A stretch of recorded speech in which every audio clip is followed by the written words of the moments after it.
Back now on Triad Today, and those of us who have been in families where caregivers were an integral part of that family, where we've had a family member who needed special care, know that sometimes you need special help. And thank the Lord that the Winston-Salem Urban League and the AARP have teamed up on some projects that will help caregivers and on some other projects as well. And I can't wait to introduce our special guest to you. Now returning, J. Paul, our director, let's see our good friend Keith Granberry, who is president and CEO of the Winston-Salem Urban League. Next to him, on his immediate right, Suzanne LaFollette Black, and next to her, Greg Tanner. They are Associate State Directors of Community Outreach, and we welcome you two new folks. Did I get your name right? Thank you. You sure did. Okay. You can just call me anything. I'm not sensitive about that. You know, what I am sensitive about, though, and you could tell from the introduction, is this stuff really means something. And let's talk, before we get into specifics, Keith, give me your overview of how important it is that the Urban League, under your leadership, is teamed up with AARP.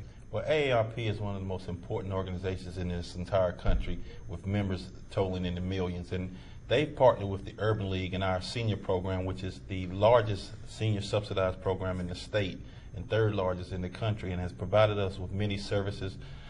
Greg has been an incredible resource for us as we do outreach into the community and show that seniors are an important part of what we do, not only employment and training, but in our overall community life. And it's been really important that AARP is attached to the Urban League and our partnership. And of course, you know, unfortunately, because of the job market, the economy, people losing a lot of 401k money, so you have folks who consider themselves seniors who are now saying, hey, I need to make some money, I need to get a job. And the Urban League is doing a lot to try to help with getting people finding jobs too. Most definitely, and one of the things that Greg told me is that a lot of people don't know that AARP just isn't for people 50 and over.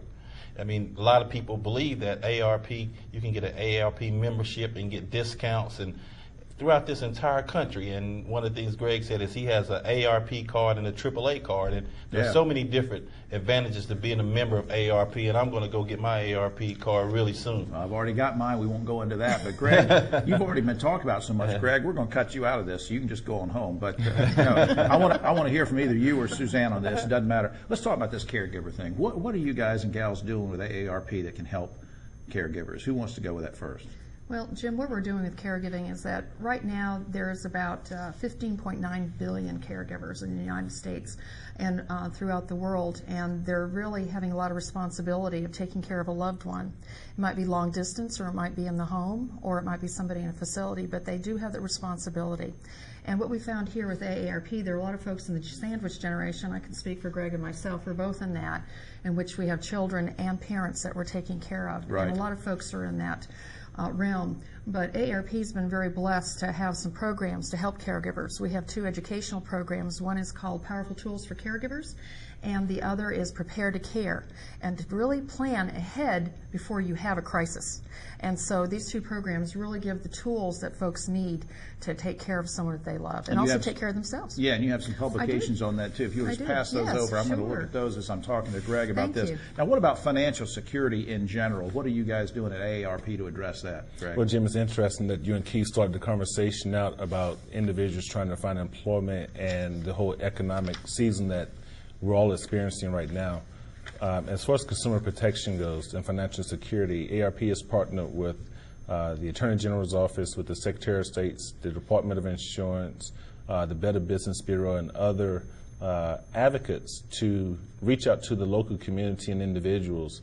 One of the things that we're finding out and seeing is that, especially during this time, individuals may have lost certain investments, let's just say, stocks, 401ks, whatever, and they're trying to recoup that money quickly. Sometimes these individuals are falling victim to scams and frauds of people coming in saying that they can do a quick fix to get your money back, and they're signing up for things, they're giving over their personal information, and it's causing them to lose even more of their... And you guys can help with that and try to steer them away. Before time gets away, I want to put up a couple things on the screen. We can't see in the studio, but you can at home. Logos for the Winston-Salem Urban League. You'll also see the logo for AARP.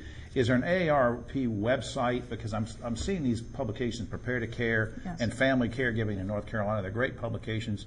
Is there a website or something people can go to get those? Yes, there is. The website's www.aarp.org/caregiving or www.aarp.org.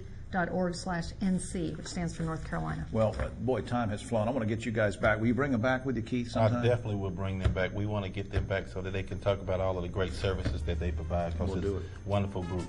All right. We'll be right back after this.